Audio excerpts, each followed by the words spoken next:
आपसे शुरुआत करना चाहूँगा। सबसे पहले तो आप एक बार अपनी एज बता सकते हैं? सर रनिंग एज 25 है। रनिंग एज 25, 24 कंप्लीट किया है। ये सर जस्ट 25। आपने इस बिजनेस की शुरुआत कब की? डायरेक्ट सेलिंग के बारे में कब पता चला आपको? सर एक्चुअली डायरेक्ट सेलिंग में पिछले 4 साल से पता था, बट थोड़ी गलती हो गई। शुरुआत में कुछ इतना नॉलेज नहीं था तो अलग जगह घुस गए थे।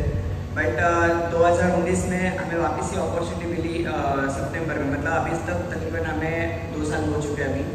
और जब शुरुआत किया वेस्टेज में, मतलब 2 साल पहले से हमने शुरुआत की सर। लगभग 2.5 साल हो गया। 2.5 साल, हाँ 2.5 साल हो गया। सितंबर में 3 साल हो जाएंगे। 3 साल पूरे हो जाएंगे। राइट।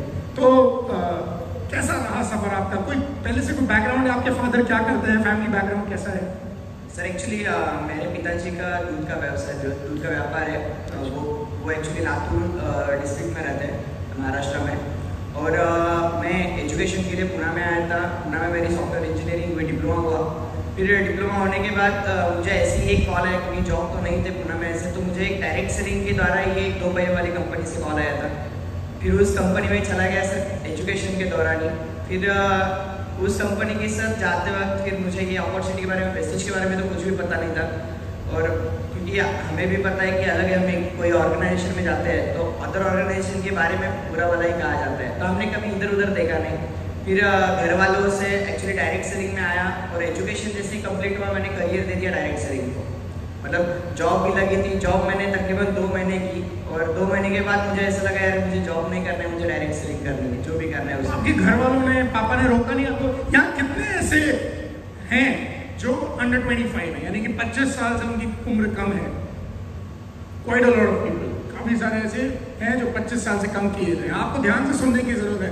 राहुल, आपने ऐसा क्यों सोचा कि डायरेक्ट सेलिंग को आपको करियर देना है? आपके फैमिली ने रोका नहीं क्या? सर एक्चुअली मैंने ऐसे ही एक प्रोग्राम देखा था दिल्ली में, पुरानी कंपनी में, जब मैं कुछ भी नहीं था, मुझे कुछ भी इंफॉर्मेशन नहीं थी, बट ऐसे कुछ माहौल देखा था तो ऐसा लगा यार डायरेक्ट सेलिंग में कुछ तो बहुत बड़ा हो सकता है। क्योंकि जॉब में जाता था सर, मुझे 12,000 सैलरी थी स्टार्टिंग में। कितनी थी? 12,000 रुपये सैलरी। 12,000 रुपये? Yes sir. फिर मैंने बोला यार 12,000 में अपना कुछ भी नहीं चलेगा, तो मैंने बोला डायरेक्ट सेलिंग करना है। और बाहर से मेरे दोस्तों के द्वारा घर में पता चल गया कि आपके बच्चे ने जॉब छोड़ दी है। और जिस दिन सर घर में ऐसे पता चला कि मैंने जॉब छोड़ दी है, उसके बाद सर मुझे आज भी याद है 2.5-3 साल मेरे मम्मी से और पापा से मैंने बात नहीं की। मतलब 3 साल मेरे मम्मी पापा ने मेरा मुंह भी नहीं देखा और मैंने भी उनका मुंह नहीं देखा। रहते आप एक ही घर में थे? नहीं, मैं पुणे में रहता था, वो गाँव में रहता था। अच्छा, वो गाँव में रहते थे, आप पुणे आ गए, आपने बात ही नहीं करी उनसे? एक्चुअली घर में पता चल गया तो मैंने डर की वजह से सर कॉल ही नहीं उठाया 3 साल उनके, जब तक मैं सफल नहीं हो पा रहा था। और 3 साल मतलब मुझे पता है, और घर वालों को मैं बात करता था तो मुझे पता था कि ये मुझे डिस्ट्रैक्ट करेंगे, इमोशनल कर देंगे, क्योंकि पुरानी ऑर्गेनाइजेशन बहुत अलग थी सर। मतलब पैसे इन्वेस्टमेंट और ऐसे ऑर्गेनाइजेशन थी, और मुझे पता था कि मनी रोटेशन वाले ऑर्गेनाइजेशन में थे पैसे, मतलब जिसमें सिर्फ पैसा ले लो और उसके बाद कोई प्रोडक्ट नहीं है, कोई रिपर्चेज नहीं है, उस तरीके के ऑर्गेनाइजेशन में था।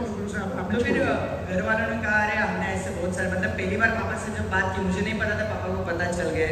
और पहली बार जब पापा से बात की तो पापा ने मुझे कहा कि तुझे मिलना है तो कहाँ पे? मैंने पहली बार मेरे लाइफ में ऐसा देखा कि पापा ने मुझे ऐसे रूडली बात की। मैंने बोला मैं जॉब पे हूँ, मैंने झूठ बोला क्योंकि मैं छोटा सर, मुझे आज भी याद है 19 साल एज कुछ तो थी, और मैं जॉब पे बोला, मैं जॉब पे तो नहीं था। तो पहुँच गया मेरे विप्रो की कंपनी में जहाँ पे मुझे जॉब लगा था पुणे में। तो मुझे उनका वापस कॉल आया, मुझे पता चलेगा कुछ तो कांड बहुत बड़ा हो गया। फिर सर मैंने पापा का कॉल उठाना बंद कर दिया। 1-2 दिन पापा मेरे बहन सिस्टर के यहाँ पे पुणे में रहे। फिर उन्होंने 2-3 दिन में मेरा कॉल नहीं उठा तो निकल गएगा, क्योंकि उनका काम तो व्यापार तो चालू था। 1 महीना हो गया, 2 महीने हो गए, 3 महीने हो गए। एक बार मम्मी का कॉल आया, तो मैं दिवाली का टाइम था और मम्मी का कॉल आया और मम्मी रो रही थी जोर से फोन पे, बेटा तू घर पे आ जा, हमें पैसे की जरूरत नहीं है, घर पे बहुत सारा पैसा है, पापा का बिजनेस है, तू ये कर ले, वहाँ पे मत जा। बट सर एक मतलब जो अभी मैंने आज बहुत सारे लीडरशिप भी सुने, जिसको डायरेक्ट सेलिंग की आदत लगे वो कुछ नहीं कर सकता, मतलब बाहर नहीं जाएगा। तो फिर मुझे वो दिन आज भी याद है सर, मम्मी रो रही थी, मैं दिवाली का टाइम था, मैं रोते बैठा रूम पे, मतलब जहाँ पे मेरा फ्लैट था पुणे में, रोते बैठा। और मुझे ऐसे ही एक लीडर ने कहा कि घर वाले इमोशनल करेंगे तो इमोशनल मत होना। फिर मैं एक्चुअली टूट चुका था, वापस स्ट्रॉन्ग हो गया, मैंने ठान ली घर वालों को कॉल नहीं उठाना। फिर एक दिन वापस पापा का कॉल आया, मेरे हिसाब से दिवाली के 2-3 दिन बाद कॉल आया, और उन्होंने मुझे डायरेक्टली कहा कि तेरा और हमारा रिश्ता आज से खत्म, तुझे जो करना है तू कर ले, हमें पता है तेरी बर्बादी फिक्स है। अच्छा, बर्बादी फिक्स कर दी है? पापा मुझे आज भी मेरे पापा अभी भी सुन रहे हो गए, क्योंकि लाइव उनका वो सुन रहे हो गए। तो उन्होंने मुझे कहा तेरी बर्बादी फिक्स है, तो इसमें मत पड़, तू दूध बेच चलेगा बट तू ऐसे बिजनेस मत कर। तो मैंने कहा नहीं, मैं ये करूँगा, मैं सफल होऊंगा। बट सर वहाँ पे बहुत मेहनत करते थे, मुझे आज भी याद है सर। मैं अभी पुरुषोत्तम सर को सुन रहा था तो मेरे पुरानी यादें याद आ रही थी, क्योंकि हम सुबह 7 बजे घर से निकलते थे, रात को 9-9, 10-10 बजे तक, जब तक हमारा काम कंप्लीट नहीं होता हम लोग घर पे नहीं जाते थे। तो वहाँ पे भी अच्छा मैं इनकम कर रहा था। बट एक बात ऐसी आई सर 2019 में, मुझे उठा के लेके गया देशपांडे सर के सामने, मुझे कई लोगों ने उठा के लेके गए, मतलब मुझे झूठ बोल के उनके पास लेके गया। मतलब मेरी रियल स्टोरी देखा जाए तो वेस्टेज की जर्नी ऐसी शुरुआत हुई, मुझे झूठ बोला गया कि आप मतलब मेरा कुछ तो उनका पर्सनल एक ये था, तो उनको आपको सिर्फ वहाँ पे 5 मिनट का काम है बोला। मैंने देशपांडे सर मुझे हर बार टाइम क्या करते थे, लोगों के पे आउट भेजते थे यहाँ के यूथ के, फिर मैं क्या करता था, मैं मेरे उधर के पे आउट भेजता था, ये मेरे भी पे आउट है।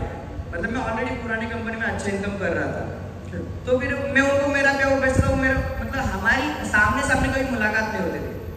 एक दिन उन्होंने मुझे बोला कि सिर्फ 5 मिनट, मतलब मुझे उनके पास, मैं बोला मैं नहीं आऊँगा। मैं उनके ऑफिस के नज़दीक गया और मुझे कई लोगों ने उठा के डायरेक्ट ऑफिस में उनके सामने बिठाया। तकरीबन मुझे याद है सर 17 सितंबर 2019 की बात है, हमारी 4-5 घंटे मीटिंग चली। पहले तो मैं ऐसे अकड़ में बैठा था, अरे ये क्या मुझे बताएंगे, मैं तो ऑलरेडी पैसा कमा रहा हूँ, क्योंकि सर 19 साल में 50,000 कमा रहा था उस टाइम। मेरे लिए वो बहुत बड़ी बात थी, क्योंकि 12,000 की सैलरी का और 50,000 कहाँ पे।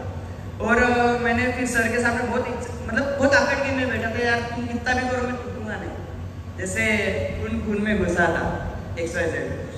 तो फिर मैंने बोला, फिर आखिरी में सर ने एक बात पूछी, तुम पैसे कमा रहे, तुम्हारे साथ कितने लोग पैसे कमा रहे? मेरे दिल में सर वो बात लगी, मेरे सच्ची मन में आया कि मेरे साथ एक पर्सन नहीं था जिसका पे आउट था। मैं तो पैसे कमा रहा था, बट मेरे साथ एक भी बंदा नहीं था कि जिसका पे आउट था। तो फिर सर ने मुझे वही कहा कि इसके लिए तुम्हें वेस्टेज करना है। और मुझे याद है कि भैया के साथ मेरी बात करवा दी सर ने, तो मैंने सर को एक ही बात बोला। और सर एक बात ऐसी थी, वहाँ पे ट्रेनिंग और पैक हुआ था, जहाँ पे मैं अदर ऑर्गेनाइजेशन में था। 17 सितंबर को मेरी ट्रेनिंग थी, जहाँ पे 100-150 लोग ऑलरेडी बैठे थे और मैं सर के कैबिन में बैठा था। और सबको ये लगा ये अभी सर अभी तक नहीं आ रहे, ट्रेनिंग तो लोग तो आ गए। फिर मैंने डायरेक्टली इसे और मेरे कई लीडर को मैसेज डाल दिया कि आज मेरी तबीयत ठीक नहीं है और मुझे 2 दिन कॉल मत करना कोई भी, और ट्रेनिंग कोई तो कंडक्ट करना तो कैंसिल कर दो डायरेक्टली। तो फिर सर को मैंने एक ही बात पूछी, बहुत रोया सर, मुझे याद है आज वो दिन कि बहुत रोया, रात पूरी रोया था मैं, क्योंकि वो मतलब बहुत मैंने मतलब घर वालों से नहीं, मेरे पूरे दोस्त मेरे टूट गए इस इंडस्ट्री में आने के बाद। घर वाले छोड़ दिए, रिलेटिव मेरे को बोलने लगे ये फालतू चक्कर में पड़ रहे हैं, इसे कॉल, मतलब इतनी निगेटिविटी मेरे बारे में फैलाई गई थी। सर को मैंने पूछा, सर मैं पुरानी कंपनी वालों को क्या कहूँ, या लोग मुझे पूछेंगे तो मैं क्या कहूँ? तो सर ने एक ही बात मुझे उस दिन सिखाई कि बेटा एक ध्यान में रख, राहुल किसी ने भी तुझे पूछा तो एक बात बोलना कि तू पहले स्कूल में था, अभी तो यूनिवर्सिटी में आ चुका है, और वेस्टेज एक यूनिवर्सिटी है।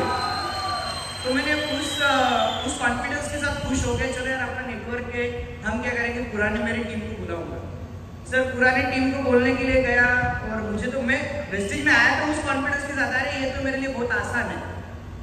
और जिस दिन सर दूसरे दिन मैंने सबको एक जगह बुला के लिया, मुझे लगा सब लोग आएंगे, और सर सबने मेरे बारे में गलत मैसेज फैलाना चालू कर दिया पूरे महाराष्ट्र में, क्योंकि सर महाराष्ट्र में सब जगह मेरी टीम थी उस टाइम। कोई नहीं आया आपके साथ? सर मेरे साथ सिर्फ 2 लोग आए थे, एक कीर्ति आई थी और एक अमोल बोल के, जो 21 साल का, जो कीर्ति वाइफ बन गई, जो कीर्ति वाइफ, वो भी एक्चुअली पुरानी कंपनी में हमारी वो आई थी, और हमारी एक्चुअली वो भी MBA HR है बाय प्रोफेशनल, और वो जॉब के लिए आए थे। और वहाँ पे उसने भी ऐसे बड़े मॉल में मुझे स्टेज पे से सुना था हमारे एक्चुअली रिलेशन में आ गए। फिर कोई भी नहीं आया, ये इसने भी ना करके। पर यहाँ एक डिस्क्लेमर है कि आपको अपनी डाउनलाइन के साथ ऐसा कुछ नहीं करना जैसे राहुल ने किया है। ये एक्सेप्शन है, कई बार ऐसा हो जाता है, पर ये सबके लिए नहीं है। तो सर एक्चुअली इसने भी कुछ शुरुआत में मुझे कहा कि हमें करना नहीं है, मैं तो नहीं आऊँगी। फिर मैंने एक ही काम किया, मैं अभी कुछ नहीं किया, इसको तो लेके जाना पड़ेगा। फिर आखिरी दिन हमारे से इतने झगड़े हुए, इसने मेरे सामने 2 ऑप्शन रखे, एक तो वो कंपनी नहीं तो मैं, मतलब वेस्टेज नहीं तो मैंने कहा मैं वेस्ट सर के साथ जाता हूँ, क्योंकि सर मैं एक्चुअली बहुत परेशान था, मन पैसे कमा रहा था, बट वो जो पैसा आ रहा था ऑलरेडी जा रहा था उतना ही, क्योंकि लोगों के उत्ते में मतलब। अब आप वेस्टेज में आ गए, तो वेस्टेज में आगे सफर कैसा रहा? कितने महीने में कितनी क्या सफलता मिली? आपकी वर्किंग क्यों रही? आपकी एज लगभग क्या थी? 21 साल थी उस समय जब आप वेस्टेज में आए? 22 साल थी आपकी एज जब आप वेस्टेज में आए। तो उसके बाद क्या रहा? आप लोगों के पास कैसे जाते थे, किसको अप्रोच करते थे? सिर्फ यूथ को ही अप्रोच करते थे? पहले 6 महीने तो सर मैं पागल बन गया था, कुछ भी समझ में नहीं आ रहा था करना क्या है एक्चुअली, क्योंकि वो अलग ऑर्गेनाइजेशन, यहाँ पे कुछ भी नहीं समझ में आ रहा था। फिर बाद में सर ने मुझे कहा कि 6-36-216 ये आपको फॉलो करना है, पहले आप कोर बन जाओ, आप गो गेटर बन जाओ। मुझे वो बात समझ में आ गई सर। फिर हमने कोर गो गेटर समझ में आ गया। Yes. जितने लोगों को कोर गो गेटर अभी समझ में नहीं आ रहा, कृपया करके समझ लें, क्योंकि ये वही करके यहाँ पे बैठे हैं आज। सर फिर एक बात समझ में आ गई कि हमें करना है कि काम है। मैंने क्राउन क्लब भी माइंड में डाला, सिर्फ कोर और गो गेटर, कोर और गो गेटर, ये सिस्टम दिमाग में डाल दे सिर्फ कि मुझे क्या करना है, मुझे एक को कोर बनाना है, उसको गो गेटर बनाना है। फिर उसके साथ हमने काम करना शुरू किया सर। पहले 6-7 महीने मुझे तकलीफें आई, बट एक्चुअल बिजनेस क्योंकि हम ज्वाइन हुए वो लॉकडाउन आया। पहले मुझे आज भी याद है, मैं कहना चाहूँगा, हम सूरत में पहले FRU अटेंड किए थे। मुझे याद है आखिरी से 2 या तीसरे लाइन में था मैं, और उस FRU से मेरा एक्चुअली निर्णय हुआ था। तब आया था तो 3 लोगों के साथ आया, इस टाइम आया तो 40 लोगों के साथ FRU के लिए आया हूँ। बट एक बात अलग है, उस टाइम था पीछे बैठा था सर, अब आया तो अगले 4 रो पे आ गया। सिर्फ फर्क इतना ही रहा उसमें कि शुरुआत में दिक्कतें बहुत आ रही थी, बट एक बात समझ में आ गई कि यहाँ पे बहुत बड़ा कुछ होने वाला है। जैसे भैया ने भी कहा कि यहाँ पे बहुत बड़ा हम लोग निर्णय ले सकते हैं। सर यहाँ से गए और एक लॉकडाउन चालू हो गया वापिस, मतलब पहले ही परेशानियां में थे और लॉकडाउन आके और परेशानियां बढ़ गई। फिर एक बेनिफिट था, ये सीटी हुई थी, मेरा एजुकेशन के डिप्लोमा था तो इसका नॉलेज नहीं था। तो इसमें कहा हम लोग, जैसे विनिंग टीम ने पहली जूम मीटिंग की, मुझे कुछ भी नहीं, मतलब एक्चुअली जूम भी मैंने ओपन नहीं किया था। तो हमने जूम ऐप ओपन किया, फिर हमने प्लान शो चालू किया जूम के द्वारा। मतलब मैं आज सर कहूँगा कि मेरी जितनी भी टीम है 99% टीम पूरी ऑनलाइन के द्वारा मेरे साथ जुड़ चुकी है। 99%। आप किसी को जानते नहीं थे पहले से? सर मेरा पूरा नेटवर्क, 2 लोग छोड़ गए, मतलब ये 2 लोग भी अननोन ही है मेरे लिए। 100% नेटवर्क सर कोल्ड कॉलिंग, 100%। एक भी मेरा नजदीक का दोस्त नहीं है बिजनेस में, क्योंकि पुरानी कंपनी में सर पूरा मैं पहुंच चुका था। ना रिलेटिव है, ना दोस्त है, ना रिश्तेदार, कोई नहीं है मेरा। कैसे करते हैं कोल्ड कॉन्टैक्टिंग, कैसे करते हैं, थोड़ा सिखा दीजिए। आज बहुत सारे लोग बैठे हैं। सर कोल्ड कॉलिंग जैसे कि हम लोग फेसबुक पे कोई पोस्ट आती है तो पोस्ट पे हमें नंबर मिलते हैं, कॉन्टैक्ट्स मिलते हैं, तो हम लोग उन्हें डायरेक्टली कॉल करते थे। जैसे अभी मुझे किसी का भी, मैं ये नहीं देखता था कि कौन से पोस्ट पे नंबर है, सिर्फ नंबर मिल जाए बस। नंबर 10 डिजिट दिखते हैं, 10 डिजिट मिल जाए बस। तो वो डिजिट मिल रहा है तो मैंने एक काम शुरुआत किया सर, उसके ऊपर कॉलिंग करना शुरू किया। फिर मैंने एक सिस्टम उसमें लगाई थी। अभी जैसे कि कोई पर्सन है, मैं उससे कॉल करता हूँ तो डायरेक्टली मैं उसे कॉल करता हूँ, सर नमस्ते, मैं राहुल बात कर रहा हूँ। एक्चुअली हम एक प्रोजेक्ट के ऊपर वर्क कर रहे हैं, जिस प्रोजेक्ट के द्वारा आज हजारों लोगों के लाइफ में एक एक्स्ट्रा इनकम सोर्स आज रहा है। और सर हमें ऐसे पता चला है कि आज आपको भी कई इनकम सोर्स की जरूरत है। तो वो ये नहीं बोलता MLM तो नहीं है, वो मेंबर बनाने का काम तो नहीं है, मेरे को नहीं करना। शुरुआत में बहुत सारी ऐसी दिक्कतें आई, बट लॉकडाउन में ऐसी चीज थी कि लोगों को जरूरत ही थी। हम ऐसे चीज सिस्टम में काम, क्योंकि लॉकडाउन में सभी को पैसे की जरूरत थी और सभी को घर से कुछ ना कुछ करना था। तो मुझे एक बात तो पता चली कि सब कोई ना कोई अपॉर्चुनिटी देखना तो जूम पे आएगी, और हमारा एक ही काम होता कि उसको कुछ भी करके सिर्फ जूम पे लाना है। ये हमने माइंड में सब लीडर लोगों ने फिक्स किया था।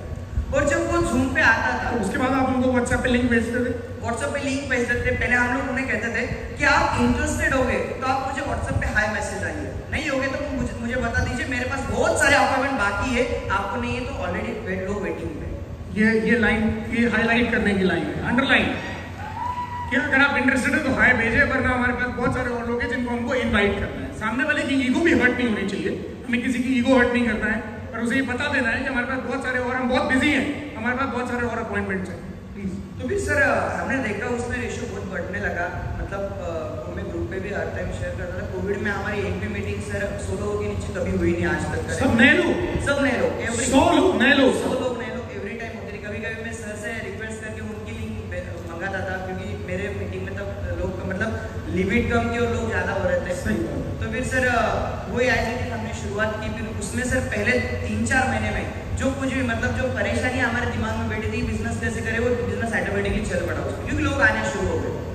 और सर फिर वही करते करते फिर बहुत सारे वापस टीम आई, टीम गई, ये दिक्कतें तो शुरुआत हुई। ऊपर नीचे होता है, ये बिजनेस है। Yes, but sir after Covid के बाद जब हमने एक देखा तो सर हमने एक्चुअली सर मैक्सिमम मेरा 90% बिजनेस हमने एग्रीकल्चर में खड़ा किया था, क्योंकि मैं गाँव में था उस टाइम। और मुझे एक बात पता, क्योंकि कोविड के वेस्टेज में आने के बाद तो हमारा सब घर वालों ने एक्सेप्ट कर दिया था, मतलब वेस्टेज में आने के बाद, क्योंकि वेस्टेज के प्रोडक्ट्स के रिजल्ट इतने हैं। मतलब हमारी शादी भी वेस्टेज के प्रोडक्ट की वजह से हुई, ये हमारे पास रियल हमारे पास एग्जाम्पल है।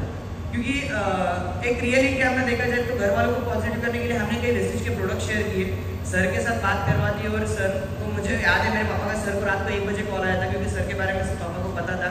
तो मेरे पापा ने उनको कहा, सर मैं आज पूरा फ्री हो गया कि मेरा बेटा आपके पास आ गया, जो बुरी और अपलाइन मेंटर की इसीलिए जरूरत है।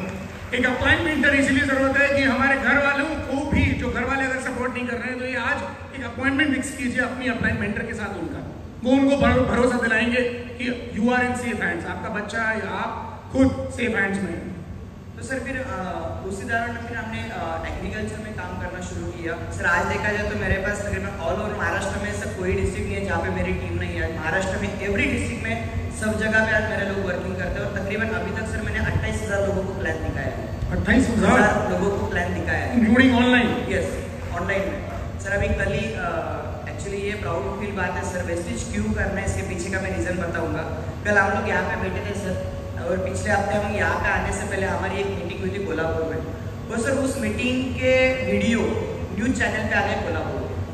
सर हम दोनों यहाँ पे रो रहे, मतलब हमारे आंखों में पानी आ गई थी। पिछले बार में आए थे तो हम लोग पीछे बैठे थे सर, अभी बस मेरे पास उसके फोटोग्राफ्स है, न्यूज़पेपर में भी उस मीटिंग से फोटोग्राफ आ रहे हैं, और न्यूज चैनल पे। मतलब एक बात हमें कॉन्फिडेंस आ गया कि हम जो भी कर रहे हैं अच्छा काम कर रहे हैं। और फिर इसके द्वारा सर आज देखा जाए तो ऑल ओवर महाराष्ट्र में हमने काम खड़ा किया, और वो करते करते मतलब आज जहाँ पे भी जाते हैं वहाँ पे टीम खड़ी होती है। सर कभी कभी ऐसे फील होता है कि कहाँ पे भी जाते तो लोग मिलने आते हैं, और एक टाइम ऐसा था हम लोगों के पास जाते तो लोग भाग के जाते थे, मतलब जहाँ पे भी जाते थे। राहुल, क्या आपका एवरेज चेक है, क्या हाईएस्ट चेक रहा आपका वेस्टीज से?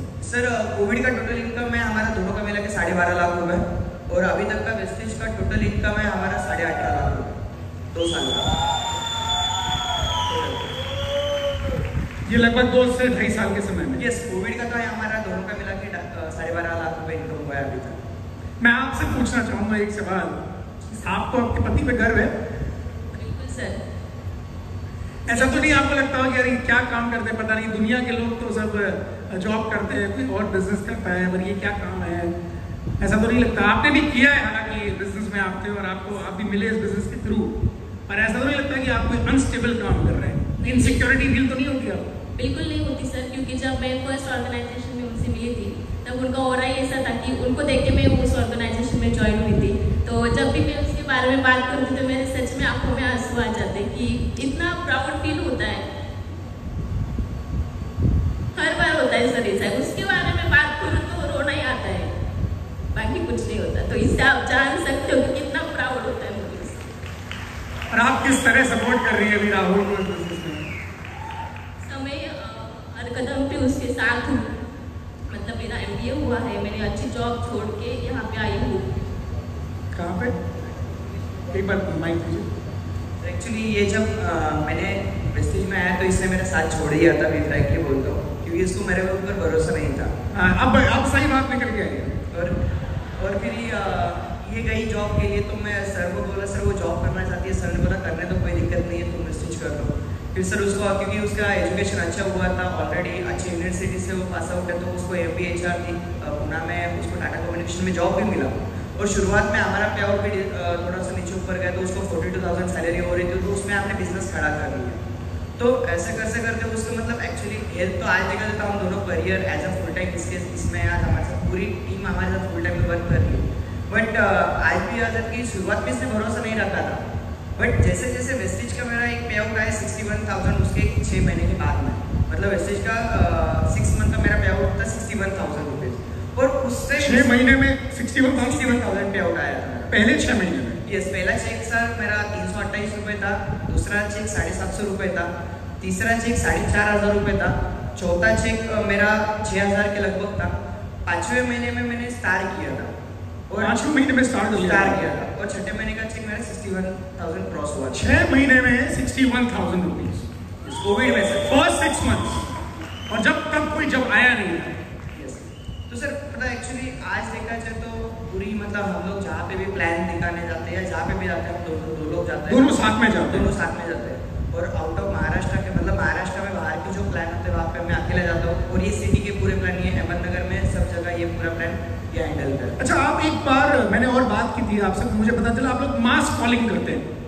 तो मास कॉलिंग कैसे करते हैं एक बार बता दीजिए, कितने लोग बैठते हैं एक साथ एक जगह पे और कैसे कॉल्स करते हैं, कितने लोगों को टच करते हैं और कितने लोगों की फिर मीटिंग? एक्चुअली सर यहाँ पे मेरा पूरा ग्रुप आया है अहमदनगर का। हम लोग क्या करते हैं कि हम जहाँ से भी नंबर मिलता है हमें नंबर का, हम सर जाते हैं रास्ते में बोर्ड पे भी नंबर दिखा तो वो नंबर हमारा, रास्ते में बोर्ड में नंबर मिला तो वो नंबर कृषि सेवा केंद्र दिख गया वो नंबर हमारा, टेलर वाला दिख गया वो नंबर हमारा, जहाँ पे नंबर दिख गया वो नंबर हमारा होता है। मतलब 10 डिजिट का जो नंबर है वो इनका है, वो हमारा है।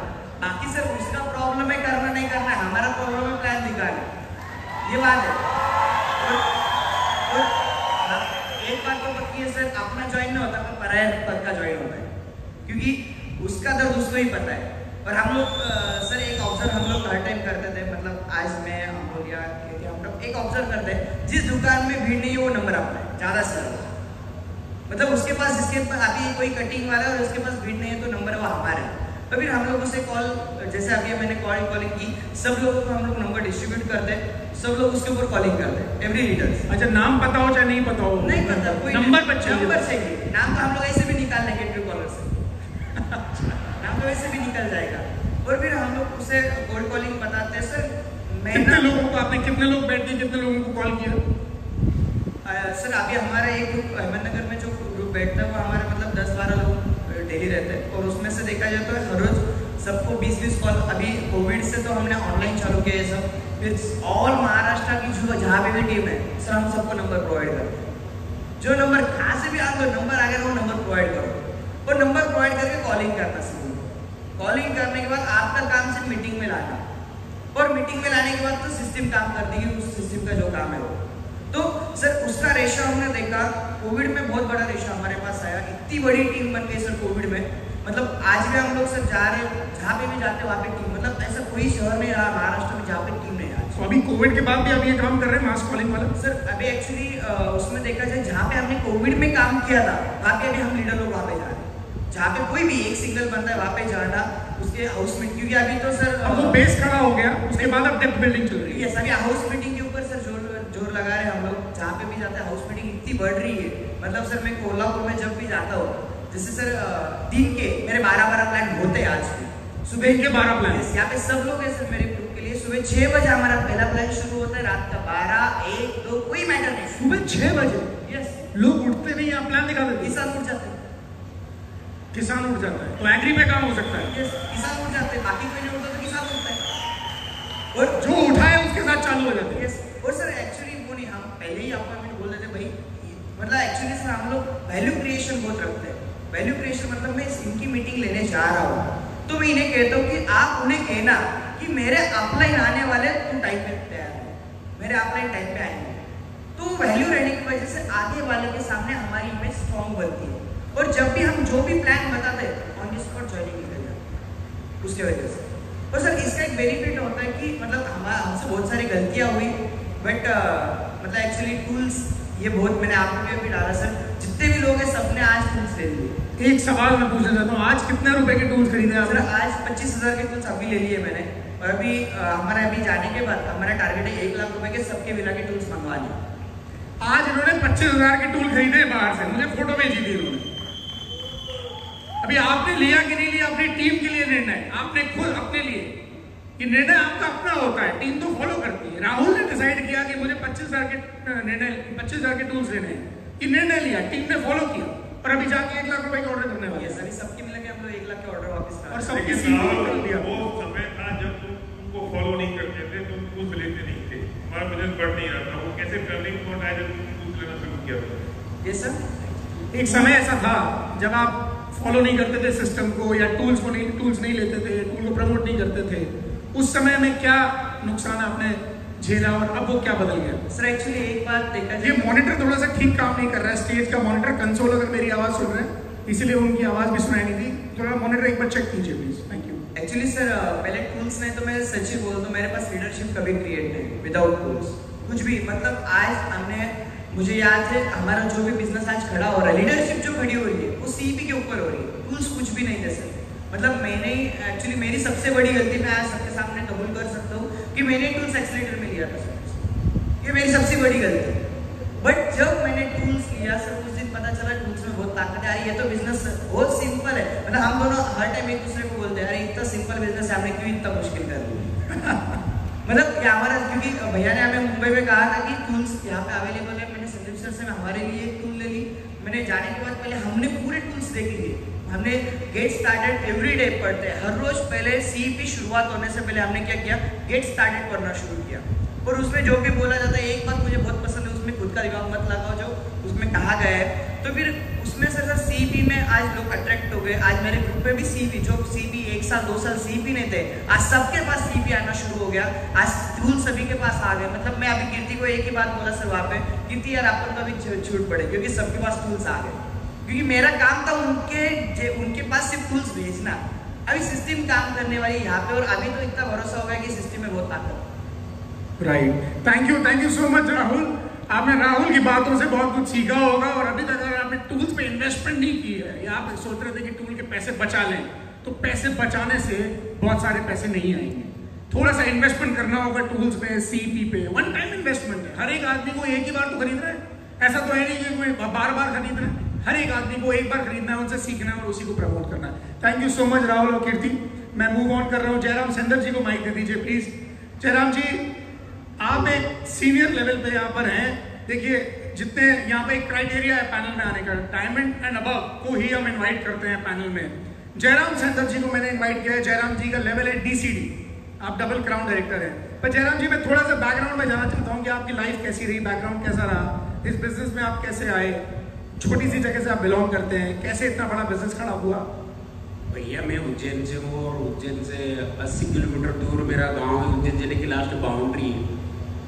आज भी 50 साल पीछे है लगभग। अगर कोई शूट में चला जाए तो इसे लोग रहते आकर के वो इनर में उनको पहुँचाएंगे वहाँ से।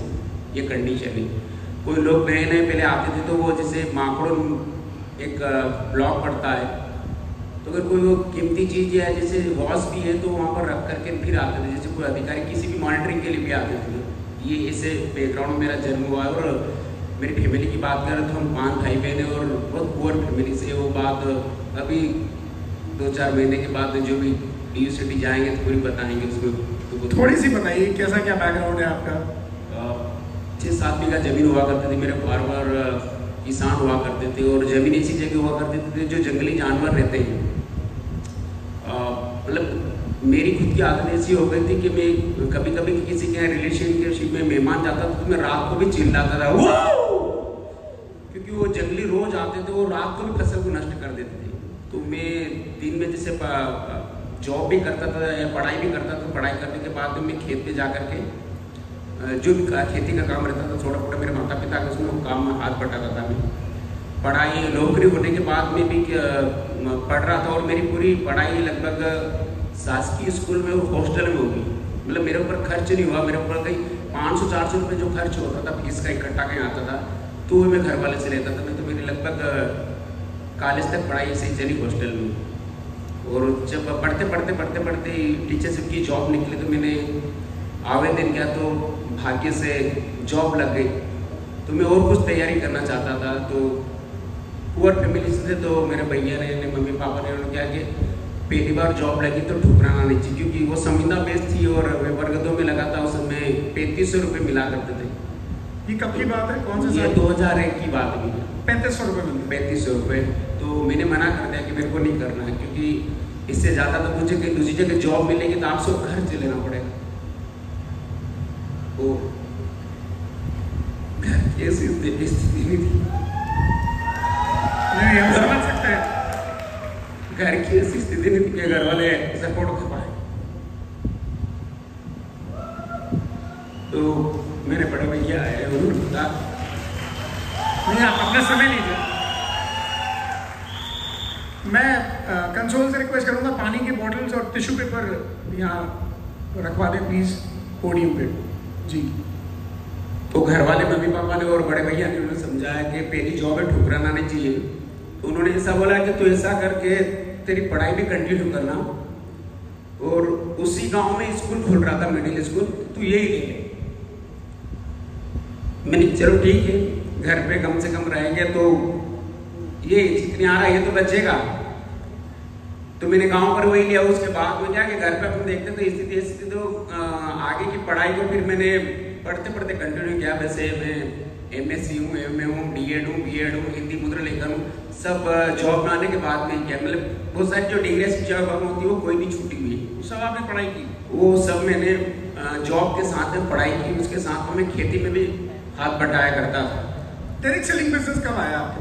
डायरेक्ट सेलिंग बिजनेस से आया कि मैंने 10-12 साल जैसे गांव में जॉब कर रहा था। फिर 2004 में 3 में शादी हो गई, 4 या 5 में बच्चे का जन्म हुआ। तो बच्चा उसके नाना के यहाँ पर, मामा के यहाँ पर ही मतलब बड़ा हुआ अधिकतर। फिर जब उसकी एजुकेशन की बात आई तो मैं उज्जैन शिफ्ट हो गया। उज्जैन से थोड़ी सैलरी भी बढ़ गई थी क्योंकि 10-12 साल हो गए थे, तो 25-30 हज़ार रुपये आने लग गए थे। मैं उज्जैन से जब स्कूल के लिए जाता था तो मैं प्रकाश जी मेरे अपलाइन स्पॉन्सर उनके घर के सामने से जाता था। ये कब की, कौन से साल की बात है? ये 2016 अप्रैल मई जून की बात है, पर मैंने उस समय ज्वाइन नहीं किया था। तो इन्होंने मेरे को फ़ोन किया कि सर आप स्कूल जाओगे कल? मैंने की जी सर, कि मैंने मेरे घर की एक दुकान का ओपनिंग रखा हुआ है, मैं किराने की दुकान डाल रहा हूँ और उसमें मैंने ऐसे सवाल पर रखा है, देखते थोड़ा बहुत समय निकाल लेंगे तो आपकी बड़ी कृपा होगी। तो मैंने कहा ठीक है, जा तो रहे उधर से। तो इन्होंने बुलाया तो मैं स्कूल से जल्दी आ गया उधर से। तो वहाँ पर देखा कि वहाँ 30-40 लोग बैठे और विक्रम मालविया जी का इंतजार कर रहे हैं। फिर वहाँ आकर के मुझे पता चला कि यहाँ पर काय की दुकान थी, वेस्टेज की मीटिंग है। तो मैं इस चीज़ से क्या कि कुछ परिवार में रिलेशनशिप में कुछ लोगों ने ऐसी पता नहीं चिट फंड मनी सर्कुलेशन को कंपेयर कर रखी थी, मुझे जानकारी थी नहीं, मेरे को मैं फ्रेशर हूँ। तो उनको कोई सफलता नहीं, कोई आपको डायरेक्ट सेलिंग एक्सपीरियंस नहीं है? हाँ, मुझे कुछ भी एक्सपीरियंस था। तो मैंने उनको देखा था तो उन्होंने को कोई सफलता नहीं मिली थी, तो दिमाग में नेगेटिविटी थी कि ये इंडस्ट्री ऐसे लोगों की है जिनके पास में कोई रोजगार नहीं है या बिल्कुल ऐसे उठे गिरे निकम में इस प्रकार के लोगों के लिए। दूसरी ओर थर्ड ये बन गई कि मैं वेस्टेज को वेस्टेज के नाम से बोलता था कि पहले से? हाँ, पहले से इसलिए बोलता था कि मेरे गांव में कुछ ऐसे लोग रहते थे जो कुछ निम्न तबके के थे, उनके पास में मैंने वेस्टेज के साबुन यूज़ करते हुए देख लेते, उनके 3rd क्लास का यूज़ कर रहे होंगे, वो मेरे हिसाब से मैंने यूज़ नहीं किया। वहाँ मीटिंग में गए तो हमने मालविया से ने बुलाया, तो वहाँ जैसे मीटिंग चालू हुई और हम इससे नेगेटिव थे, उठ करके वहाँ से एक जहाँ मीटिंग चल रही थी वहाँ से बाहर के पेड़ के नीचे हम 10-12 टीचर आकर के खड़े रह गए। वो मालवीय जी को कोसने लगे कि अपना समय बर्बाद किया नहीं, रोका नहीं। फिर उन्होंने बोला कि खाना ना बन गया है। तो इससे वहाँ पर और कुछ भी चर्चा मालविया से ने कुछ डेमो में बताया था, तो उन्होंने थर्माकोल और फ्लेक्साइल का डेमो बताया था। तो वहाँ आकर के 2-4 लोग और आए हमारे जो वहाँ बैठे थे, यार गजब का प्रोडक्ट था यार, कि उन्होंने ना थर्माकोल को गला दिया। अरे मैंने को खा लेंगे अपन तो पेट में कुछ हो जाएगा, किसी के चक्कर में आता नहीं, सिर्फ बेकार सी बातें रहती है। मतलब आपने तो करना ही था, आपने नेगेटिव और कर दिया। वो लोगों को नेगेटिव का सर को बहुत कोसा इनको कि समय 2-3 घंटे बर्बाद की। फिर मैंने बोला रिक्वेस्ट की थी, हम जाने लगे कि सर भोजन तैयार हो गया, खाना खा के जाना। हमने खाना खाया ना, हम निकल गए। फिर 2-4 दिनों में प्रकाश सर का फोन आया तो मैंने फ़ोन नहीं उठाया। एक दिन उज्जैन किसी काम से आएंगे तो घर पे आ गए, तो सर फोन नहीं उठा रहे हैं, मेरे को पता नहीं यार सर, मैंने जानबूझ करके नहीं उठाया, मेरे को हो सकता है साइलेंट होगा कि मीटिंग में होगा, मैं तो नहीं उठाया होगा। तो इन्होंने कुछ प्रोडक्ट मेरे को दिए, तो मेरे को चलो इनको यूज़ करो सर। इन्होंने कुछ 1-2 चीज़ें मेरे को चाहिए थी, तो मैंने कोई परफ्यूम ने, हेयर ऑयल ने, कोई शॉप वॉप ने, ऐसे 2-4 प्रोडक्ट मुझे क्वालिटी में बहुत अच्छे लगे। तो मैं सर से 5-6 महीने तक जब भी मुझे कोई प्रोडक्ट लगता था तो मैं इनको फ़ोन कर दिया करता कि सर मुझे इस प्रोडक्ट की क्या आवश्यकता है। इन्होंने बोला सर आपका रजिस्ट्रेशन कराओ और ID बना लो। मैंने कहा सर नहीं बनाना मुझे, आप प्रोडक्ट दे दीजिए, मुझे जो प्रोडक्ट अच्छे लग रहे हैं। इन्होंने कुछ हेल्थ के प्रोडक्ट भी दिए, तो मैंने वो भी यूज़ किए, वो भी अच्छे लगे। फिर एक बार मीटिंग में ले गए, तो ऐसे ही लोग अब नए सीखे हुए रहते हैं, उनको भी कैसा प्रकार का, तो जब भी देखे तो कोई ऐसी चीज़ नहीं बताई जो इस बार में था, बस बार ताली बजवाए। कोई भी नया आया तो मतलब डायरेक्टर भी नहीं था उसमें, जिन्होंने भी शुरुआत की थी, ऐसी मीटिंग उन्होंने इन्वाइट की, वहाँ से वो ज़्यादा नेगेटिव हो गया उस मीटिंग को अटेंड करके। उस मीटिंग को कि 3 दिन में 12 बजे बोल रहे गुड मॉर्निंग, दे ताली। तो मैंने फिर फोन उठाना बंद कर दिया। बिल्कुल यार फोकट में समय बर्बाद कर। एक बार क्या हुआ कि इत्तेफाक से विक्रम मालविया सर की मेरे घर के जस्ट बैक साइड में मीटिंग थी, तो मैं फोन उठा रहा था, उस दिन वापस घर आ गए कि सर मैं लास्ट बार आपको बोल रहा हूँ कि एक ये मीटिंग है, देख लो, इसके बाद में नहीं बोलूँगा। तो मैंने कहा कि चलो छुटकारा मिलेगा, मेरे को प्रॉमिस करते हो तो इनको बिल्कुल प्रॉमिस करता हूँ। तो ये आए, मैं मालविया सर की मीटिंग में गया तो थोड़ा मुझे व्यवस्थित प्लान अच्छा लगा। मैंने ये देखा कि खोने के लिए कुछ भी प्रोडक्ट अपन को अच्छे लगे, क्योंकि मैं प्रोडक्ट यूज़ कर चुका था। तो फिर मैंने कि ठीक है, तो मैंने इनको बोला कि ID बना लो। तो इन्होंने बोला कि सर आप जॉब करते हो कि मिसेस का दे दीजिए। मेरे को आप तो बना दीजिए, तो करना ही नहीं था, मुझे यूज़ कर रहे हैं, ऐसी बहुत सारी चीज़ें देखेंगे भी। फिर उन्होंने मेरे नाम से ID बना दी। तो मेरी ID बनी है जनवरी 2017 में। तो मैं प्रोडक्ट लेता था। तो फिर मैंने क्या किया, अगर किसको करना है तो मैं उस समय गठिया ब्लॉक में एक ब्लॉक मॉनिटर का अधिकारी रहते हैं, बिहार से रहता, उसमें मैं PSC था, मतलब मेरे अंडर में 8-10 CSC रहते, वो काम करते थे और हम 3 BSc और 1 BRC मिलकर के पूरे ब्लॉक को मॉनिटरिंग करते हैं। 300 स्कूलों को हमें मॉनिटरिंग करना रहता है। हर महीने ऐसा टारगेट रहता था सरकार की तरफ से कि आपको 20 स्कूल तो मॉनिटर करना ही है। तो मैंने उस समय ये मीटिंग की बोलते थे कि मीटिंग में आ जाओ, तो मैं नहीं आता था, मीटिंग से नेगेटिव था। तो मैंने क्या, आपको प्रोडक्ट परचेस करना है ना, ठीक है। फिर उन्होंने बताया कि उसका कुछ लेवल भी होता है, तो उनको जो लेवल वो बताते हैं ना कितने पैसे की परचेसिंग करनी रहती है। तो 1-8 महीने जैसे कि उन्होंने बताया कि सर 8% तो हो ही गए, क्योंकि मैंने लिया था, मेरे साथ में मेरे भैया हैं, वो भी गवर्नमेंट टीचर ही है, तो उनको दिला दिया था। जैसे मैं 8% बन गया था और 1 आधे लिखते और भी रिकमेंड कर दिया था, तो मुझे 1104 रुपये का चेक भी आ गया था उसमें। तो मैंने कहा क्या पैसा तो आता ही है, तो इनको 1100 रुपये मोटिवेट हो गया। हाँ, 1104 रुपये आए मुझे जनवरी महीने में 2017 में। तो फिर मैंने देखा अगर पैसा तो आता है यहाँ से, नहीं बड़े बड़े चेक में। फिर मैंने यूट्यूब पर भी कुछ सर्च करके देखा तो पैसा तो आता है। तो फिर अपन बिजनेस करना तो अपने बॉस को कंट्रोल में करो। मैंने मेरे व्यक्ति, क्योंकि मैं मेरे ऊपर बॉस थे, मैं उनके मेरे नीचे भी 8-10 बंदे थे, तुमको साथ में पूरा ब्लॉक को दोनों ही लोग मॉनिटर करते थे। तो 5-4 लोग तो ऐसे ही काम दबाव चलाते थे। तो मैंने सर को प्लान बताया, तो सर ने मुझे वो नेगेटिव कर दिया, अरे कि मैं किसी कंपनी में नहीं पढ़ता हूँ ना, आप भी मत करो ना, अपन को जॉब के अलावा दूसरा कुछ काम हमको नहीं देखना, नहीं पूरे ब्लॉक को हैंडल करते नहीं है। तो मैंने प्लान बता नहीं देखा। फिर अगले महीने में मैं ब्रांच डायरेक्टर बन गया। कैसे बन गया? मैंने क्या करता था कि मैं जैसे स्कूल में मॉनिटरिंग करने के लिए जाता था, तो मैं सिस्टम को फॉलो नहीं करता था। मैं जैसे 20 जगह मॉनिटरिंग करने के लिए गया था, तो मैं उस समय चाहता था कि वो स्कूल से टीचर थोड़ा जल्दी निकल जाए। मैं उस समय में जाता तो वहाँ देखता तो वो खाली पाया था, तो मैं वहाँ उसका पंचनामा बना करके लाता था। तो एक बार पंचनामा बनता है तो उसकी सैलरी एक दिन की भी कटती है, तो लगभग 2-1 हज़ार रुपये कटती है। आजकल सैलरी भी 50-60 हज़ार रुपये तक आराम से मिल जाती है। तो मेरे को फ़ोन लगाता था कि या अपने मित्र को जिसको भी, ये सर आए थे सेंधव सर ने, मेरा चालान बन गया है कि पंचनामा बन गया है कि, और वो कट जाएगा तो बाद में जाकर के बड़ी दिक्कत देता है कि आगे जाकर के कहीं ज़्यादा हज़ारों में नुकसान होता है। तो उनका फ़ोन आता था कि सर ये अपने मित्र है, तो उनको एक बात है मेरी, मैं फाड़ दूँ उनका पंचनामा, मैं आगे पेश नहीं करूँगा, पर उनको मेरी खरीगंज में दुकान है, वहाँ से 3,500 हज़ार रुपये का प्रोडक्ट खरीदना पड़ेगा।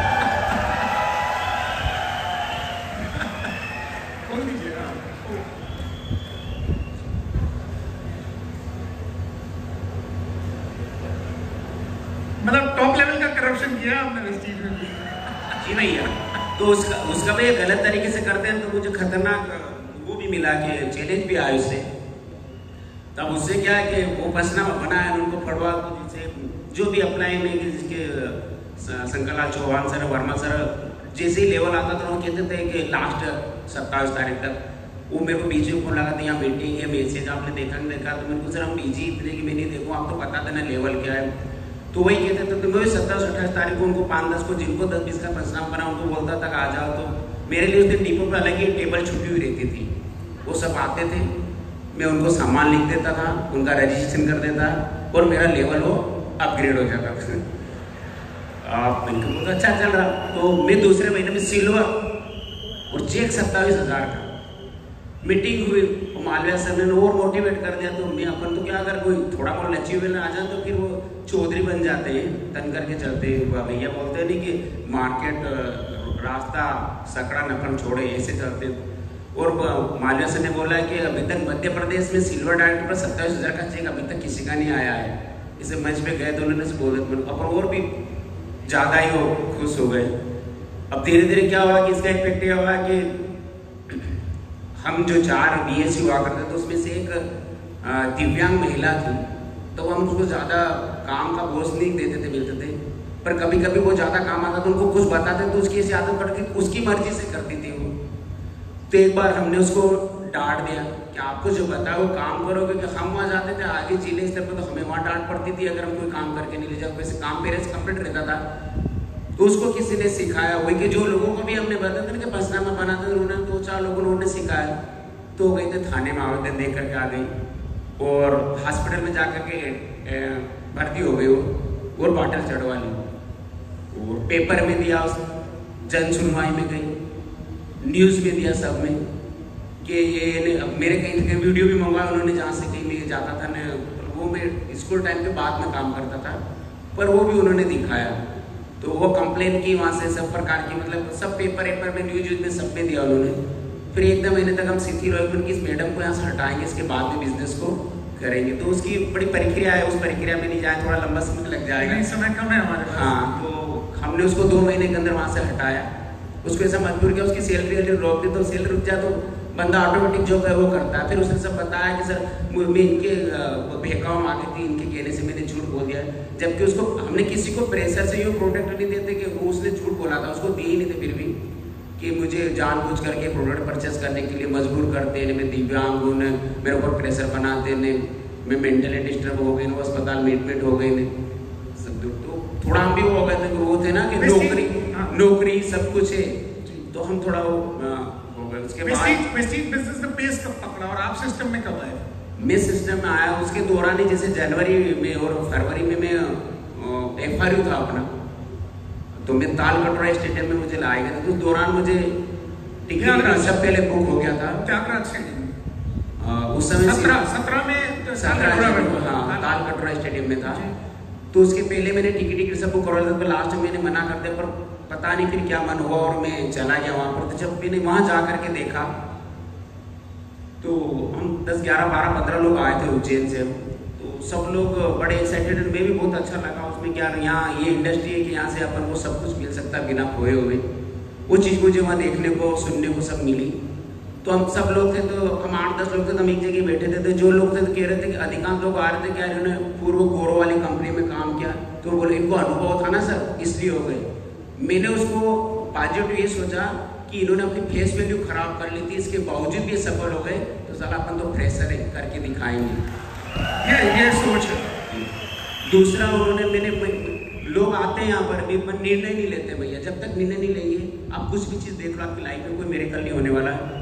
वो सब आपके पास में आए, भैया के पास में भी आए फोटो सेल्फी लेने के लिए। उन्होंने मेरे को बोला कि सर आप जाइए ना सेल्फी लेने के लिए, मेरे को अगले साल में कुछ बनकर के आऊँगा तब सेल्फी लूँगा, अभी नहीं जाऊँगा मैंने वहाँ से कमिटमेंट लिया। वो अगले FRU में आया, तो बीच में वो जो एक कंप्लेन हो गई थी, उसकी वजह से शिथिलता आई। तो धीरे धीरे जाके कि डायमंड तो हो ही गया था मैं अगले FRU में। उस अगले FRU में डायमंड हो, फिर वहाँ से सिस्टम में आ गए थे। तो तब मेरे को समझ में आया वहाँ मीटिंग के दौरान कि ताकत इंसान भी नहीं होती, सिस्टम होती है। अगर जयराम चंद्र तेरे अंदर ताकत होती तो मेरे दम पर मैंने नौकरी करा, पार्ट टाइम में मैंने बहुत सारे काम किए। मैंने मुझे स्क्रीन प्रिंटिंग प्रेस का काम याद है। तो जो लोग साल भर में नहीं कमाते थे, वो गर्मी की सीजन में पत्रिका प्रिंट होती तो मैं 3 महीने कमाता था, पर 2 घंटे सोता था।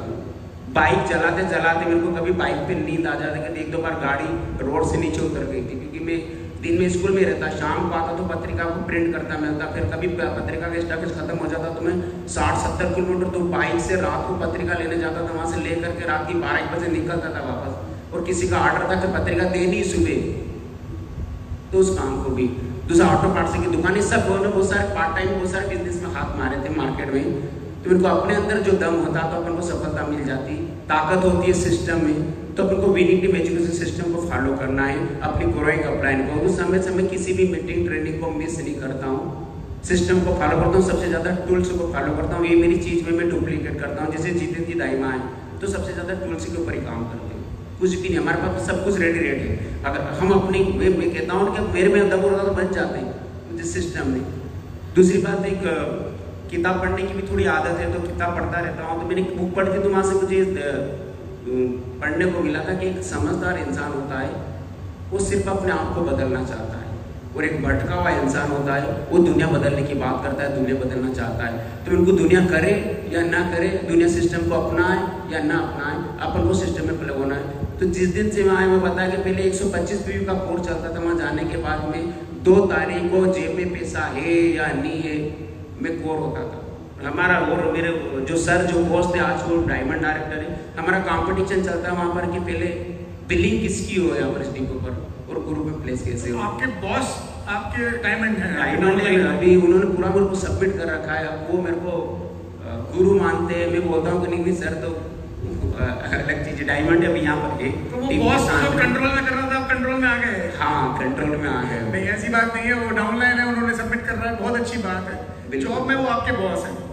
हाँ जॉब में पहुंचता भी तो छोड़ दिया सर वो। अच्छा। पहले वो था कि बड़ी सा बड़ा कोई काम हो तो काम करने का जुनून था, फिर वो छोड़ दिया बहुत अच्छा। अभी हम दोनों स्कूल ले लिए अलग अलग। अब मैं 10 से 4 बजे तक टीचर रहता हूँ और 4 बजे के बाद में बिजनेसमैन। मेरे बॉस को भी पता है, उसके बाद में सबको काम बता देगा, पर मुझे नहीं पता का, चाहे वो प्रिंसिपल हो, डीओ हो, कोई भी हो। क्या बात है, अगर आपने ठान ली तो सारी चीजें वैसे अलाइन हो जाएंगी। उनको सबको पता है, क्योंकि वो चीज़ जब हमारी कंप्लेन की तो सब तक गई उनको। तो हमारे ऊपर कार्रवाई इसलिए नहीं हुई कि हम पहले जो हमारा जॉब का काम था ना, वो कोई पूरे जिले में नहीं करता था, उसके पहले हम कंप्लीट करके देते थे। तो उनको पता था कि अपना काम ईमानदारी से करते, अतिरिक्त तो कुछ काम करे तो कोई दिक्कत नहीं। और उस समय बीच में हमें स्थिरता इसलिए थी कि आईडी मेरे नाम से थी, फिर बाद में बिजनेस पूरा मिसेस के नाम से ट्रांसफर कर दिया। जयराम जी, क्या आपका हाईएस्ट चेक, एवरेज चेक क्या रहा? एवरेज चेक भैया मेरा हाईएस्ट लगभग 2 लाख रुपए का रहता है। मैं पासबुक लेकर के साथ में चलता हूँ, जब कोई मीटिंग में जाता हूँ तो कोई कहता है ना कि इससे तो मोबाइल में तो कोई भी दिखा देता है, तो मैं पासबुक दिखाता हूँ। और अगर मेरे पूरी फैमिली की बात करूँ तो लगभग 2.5-3 लाख रुपए को टच करता है, क्योंकि मैंने शुरुआत में ही मेरे परिवार की 3 आइडिया डाल दी थी। हम 2 भाई हैं, 3 भाई हैं, तो दोनों भाई की भी, बड़े भैया की भी, छोटे भाई की भी, और मेरी मम्मी की उम्र 85 साल है। उनकी टाउन लाइन है जितेंद्र जी दाइमा। 2 भैया के नीचे है तो एक मेरे बॉस है जो एक के नीचे डायमंड है, और 2 अगले में अलग अलग क्राउन है। तो 2.5 से 3 लाख रुपए 2.5 से 3 लाख रुपए महीने की इनकम है। और लगभग बिजनेस को मेरी मम्मी की लेकर और मेरी लेकर, मतलब भैया को भी अभी धीरे धीरे पूरे सिस्टम में आ गए हूँ। बिजनेस को अकेला ही मैं हैंडल करता हूँ, लगभग सस्टेनेबल है। तो पासबुक लेकर साथ में चलता हूँ, और बहुत सारे भी अचीवमेंट है। पासबुक मतलब प्रूफ साथ में लेके चलते प्रूफ हैं, साथ में लेकर के चलता हूँ। किसी को अविश्वास ना हो जाए। बिल्कुल, हम कहते हैं कि आप तो सिस्टम के साथ प्लग हुई है। अगर हम जैसा कैसा कहें तो आप साल भर के अंदर 6 फिगर इनकम को प्राप्त कर सकते हैं। क्या बात है। एक साधारण सी जॉब, मुझे लगता है सैलरी शायद 25 से 30 हज़ार रुपए। जब आपने बिजनेस शुरू किया तब कितनी थी लगभग? उस समय भी ये 40,000 रुपए। 40,000 रुपए थी। तब से लेकर आज 2.5 लाख रुपए पूरी फैमिली इनकम। जी जी भैया। अब आप क्या देख रहे हैं, DUCD कब तक हो रहा है? भैया अगले 90 डेज और कमिटमेंट में। अभी DUCD तो भैया अभी भी हो जाए। मेरी 16 लेख ऑलरेडी डायरेक्टर है ना, उसको सिर्फ मेंटेन करने में, वो उसमें किसी में कोई में कभी घट जाती, किसी में 1000-1200 PV जो भी, तो मैं उसमें PV नहीं डालता हूँ अपनी तरफ से। अगर वो बन के होना चाहे तो भी हो जाए, पर जो विनिंग टीम की गाइडलाइन है कि 5 लाख प्लस का चेक, तो कमिटमेंट कर रखा है स्टाम्प पे लिख करके, और पूरा स्टैम्प पेपर पे लिख के कमिटमेंट। बिल्कुल बिल्कुल। लदानी सर को पता है। अभी वो ये चीज़ें लदानी सर अभी आशीष भाई की शादी में आए थे, तो उनकी मीटिंग हमने एक अटेंड की थी, ग्रुप मीटिंग की थी हमारे लिए उन्होंने, तो वहाँ से कोई बड़ा बड़ा निर्णय किया है ठोस में। बहुत बहुत धन्यवाद जयराम जी। गाड़ी वगैरह के लिए भैया उसके पहले में लगभग 17 साल हो गए थे जॉब करते हुए, 2 व्हीलर चलता था। 17 साल से सिर्फ 2 व्हीलर था? हाँ, जब इस सिस्टम में आए तो साल भर के बाद में मैं टॉप मॉडल बलेनो चलाता हूँ। मेरी टीम में 16-17 कार चलती है। टीम में 16-17 गाड़ी आ चुकी है। हाँ, जोरदार तालियां एक बार जयराम सेठर जी, थैंक यू।